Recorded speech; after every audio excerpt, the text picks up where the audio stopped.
very happy to the first game with the Malaysian national team.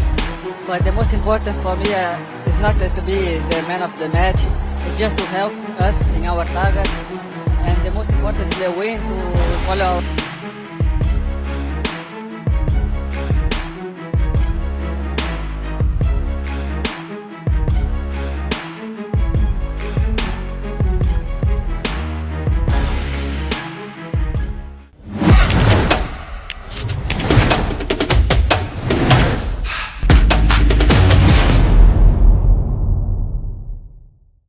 Munculnya sederet pemain naturalisasi baru berdarah Argentina di timnas Malaysia yang menjadi lawan Vietnam pada lanjutan kualifikasi Piala Asia 2027 membuat geger banyak pihak. Seperti diketahui, timnas Malaysia telah mengumumkan 5 pemain naturalisasi baru.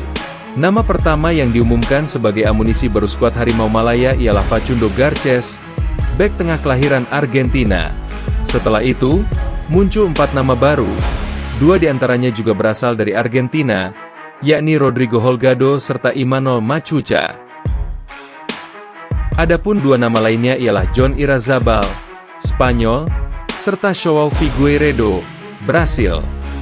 Para pemain ini telah terlihat berlatih bersama skuad asuhan Peter Klamovski dalam duel menghadapi Vietnam di lanjutan kualifikasi Piala Asia 2027 di Stadion Bukit Jalil, Kuala Lumpur. Fenomena pemain timnas Malaysia kelahiran Argentina ini mendapatkan respons beragam dari netizen di kawasan Asia Tenggara, terkhusus Vietnam, yang menjadi lawan Harimau Malaya. Diskusi yang cukup hangat terjadi di laman Facebook ASEAN Football. Dalam sebuah unggahan yang membahas para pemain kelahiran Argentina ini, banyak warga Vietnam yang ikut nimbrung dalam pembahasan. Komentar warganet Vietnam pastinya amat beragam. Ada yang mengolok-olok kebijakan ini dan menganggap, bumi bakal meledak jika Malaysia menaturalisasi bintang-bintang Argentina semacam Lionel Messi hingga Enzo Fernandez. Tentu saja, komentar semacam ini merupakan bentuk satir, alias gaya bahasa yang digunakan untuk menyatakan sindiran.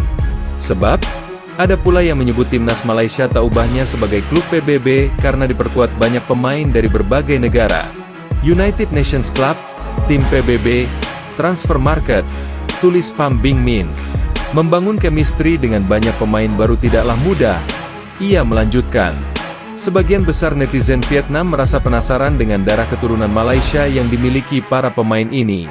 Seorang netizen menyebut bahwa seharusnya FIFA mengecek secara lebih teliti soal keabsahan keturunan para pemain tersebut. Saya tidak tahu bagaimana untuk mengecek darah keturunannya.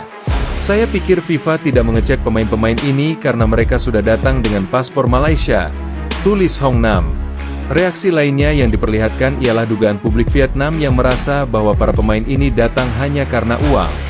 Sebab, tidak ada bukti kuat yang meyakinkan bahwa mereka memang punya darah Malaysia.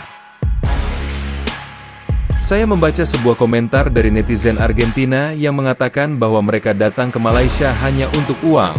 Tidak ada bukti kuat bahwa mereka memiliki darah Malaysia. Uanglah yang berbicara di sini, tulis Nguyen Van Dijk.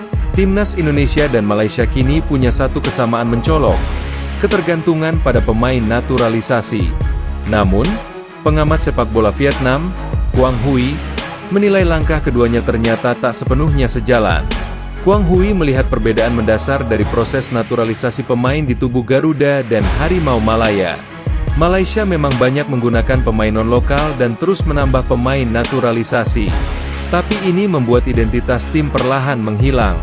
Banyak dari mereka bahkan baru saling kenal saat pemusatan latihan.